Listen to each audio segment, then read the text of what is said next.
Bienvenidos a todos. Prepárense para una inmersión profunda en el escalofriante mundo de Carmilla. Ah, sí, Carmilla de Sheridan Le Fanu, ¿verdad? Exacto, una novela que muchos consideran precursora de Drácula. Y con razón, Hoy vamos a explorar los detalles más fascinantes de esta obra maestra del terror gótico. me encanta. Siempre hay algo nuevo que descubrir en Carmilla. Empecemos por el principio, ¿te parece?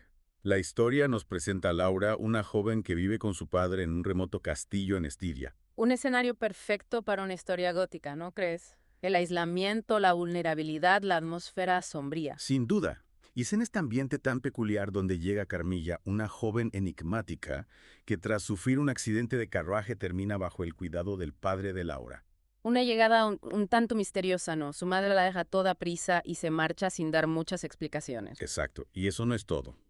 Resulta que Laura ya había soñado con Carmilla años atrás una aparición fantasmal en sus sueños de la infancia. Un sueño premonitorio, un vínculo sobrenatural. Escalofriante. Laura se siente irresistiblemente atraída por la belleza y el encanto de Carmilla, pero al mismo tiempo la inquietan sus palabras enigmáticas y sus hábitos inusuales. Es como si Laura presintiera la verdadera naturaleza de Carmilla aunque no tenga pruebas concretas. Y esa dualidad entre la atracción y el miedo es uno de los elementos más cautivadores de la novela. Totalmente.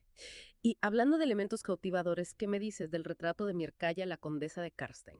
Un ancestro de la familia de Laura que guarda un parecido asombroso con Carmilla. Impresionante.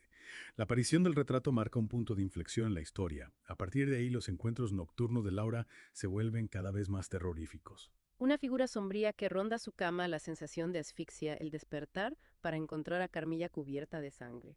Laura se ve envuelta en una espiral de terror y misterio. Y justo cuando la tensión está en su punto álgido, aparece un nuevo personaje, el general Spildorf, que llega al castillo con un relato escalofriante. El general Spildorf, aquel que perdió a su sobrina en circunstancias misteriosas. Él mismo llega buscando respuestas y cree haberlas encontrado en la figura de Carmilla. Interesante. El general ha estado investigando sobre vampirismo y su obsesión por la venganza lo llevaba a conectar la muerte de su sobrina con la presencia de Carmilla. Exacto. El general está convencido de que Carmilla no es quien aparenta ser. Y su llegada al castillo desencadena una serie de eventos que nos llevan al corazón del misterio. El general Laura y su padre se embarcan en un viaje a las ruinas de Karstein, donde un viejo leñador les relata una escalofriante historia sobre vampirismo y la maldición que pesa sobre la familia Karstein. Una historia que confirma las sospechas del general y que nos sumerge de lleno en la atmósfera gótica de la novela. Y en las ruinas de la capilla, el general se encuentra cara a cara con Carmilla cegado por la ira, la ataca con un hacha. Y Carmilla, ¿qué hace ante el ataque del general? Con una fuerza sobrehumana esquiva el golpe y desaparece en la oscuridad. Un giro inesperado que nos deja sin aliento. Y justo cuando creemos que el misterio se ha resuelto, aparece un nuevo personaje en escena, un hombre misterioso que el general llama Varón. La trama se complica aún más. ¿Quién será este enigmático personaje? ¿Qué papel jugará en la historia? Tendremos que esperar para descubrirlo.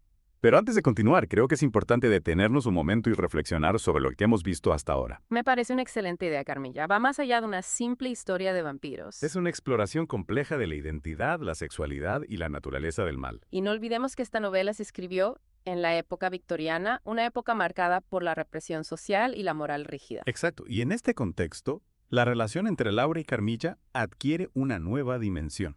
Una relación ambigua cargada de tensión erótica que desafía las normas sociales de la época. Es como si Le Fanu utilizara la figura del vampiro, una criatura que se alimenta de la vida de otros, para representar los peligros de la represión social y la hipocresía. Una lectura fascinante. Y para quienes quieran explorar más a fondo esta obra maestra de la literatura gótica, les recordamos que pueden encontrarla completa en formato podcast en el canal de David Noé Figueroa. Suscríbanse para no perderse ninguna de sus increíbles narraciones. Y ahora volvamos a la historia. ¿Qué nos deparará el encuentro con el varón? El varón es un personaje enigmático desde el primer momento. Totalmente, aparece de la nada y el general lo trata con una reverencia casi inexplicable. Como si reconociera en él a una autoridad en lo sobrenatural. Exacto.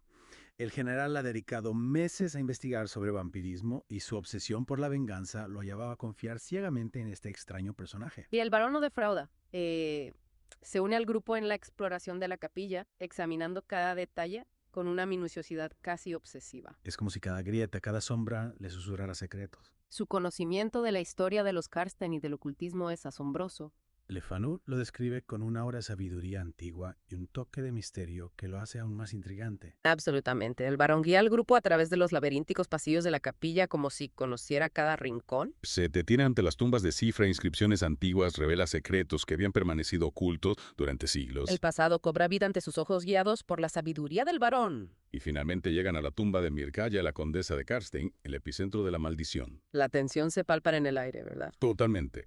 El silencio de la capilla solo roto por los pasos del grupo y las palabras del varón cargadas de un peso ancestral.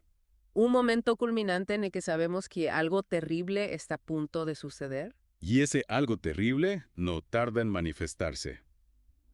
El varón, con un aire de solemnidad, dirige la exhumación de la tumba. Y lo que encuentran confirma sus peores temores. Los restos de la condesa, a pesar del tiempo transcurrido, muestran signos inequívocos de vampirismo. El cuerpo incorrupto, el rostro con un color rojizo, las uñas y cabellos que han seguido creciendo después de la muerte. Escalofriante. Detalles que nos confirman que Mircalla no estaba muerta, sino que existía en un estado de no muerte. Alimentándose de la sangre de los vivos. El varón, con su conocimiento de los antiguos rituales, procede a realizar una serie de acciones para neutralizar a la vampira.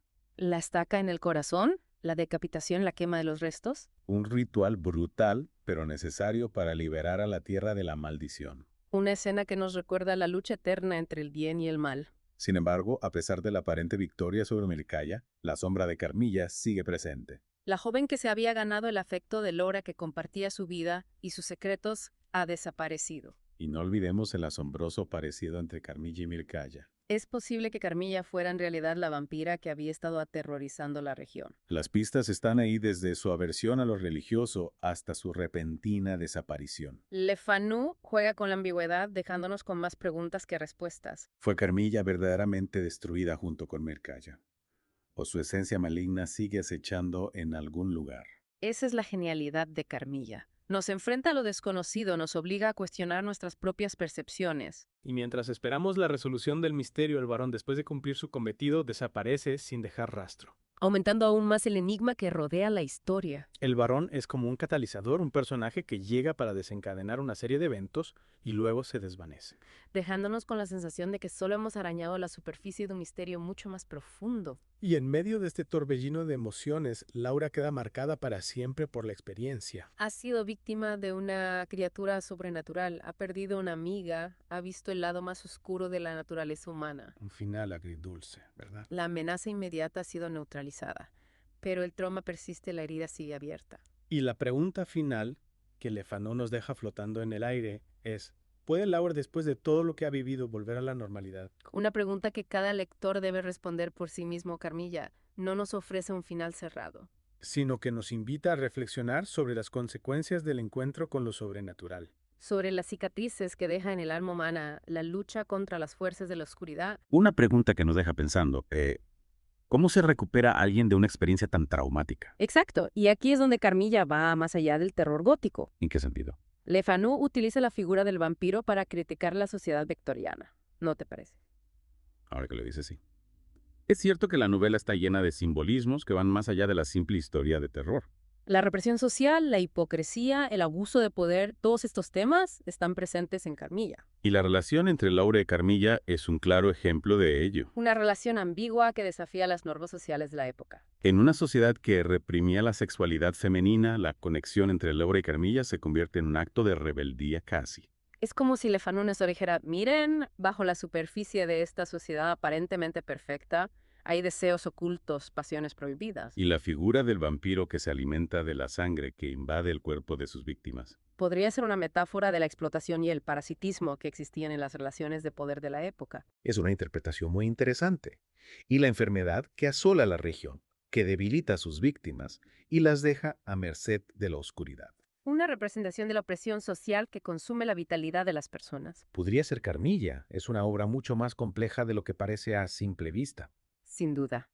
Una obra maestra que nos invita a reflexionar sobre la libertad individual, la expresión del deseo, la lucha contra la opresión. Temas que siguen siendo relevantes en la actualidad. La literatura tiene ese poder, ¿no? Trascender el tiempo y el espacio, hablarnos de la condición humana. Le Fanu nos ha regalado una historia fascinante que nos invita a pensar, a cuestionar, a mirar más allá de lo evidente. Y para quienes se han quedado con ganas de más, recuerden que pueden encontrar la novela completa en formato podcast en el canal de David Noé Figueroa. Suscríbanse para no perderse ninguna de sus increíbles narraciones. Las recomiendo ampliamente. Y con esto llegamos al final de nuestra inmersión en el mundo de Carmilla. Una obra maestra del terror gótico que nos ha dejado con mucho en qué pensar. Esperamos que hayan disfrutado de este viaje a través de los horrores y las complejidades de esta fascinante novela. Una novela que nos recuerda que a veces la realidad puede ser más aterradora que la ficción. Hasta la próxima inmersión, amantes de lo desconocido.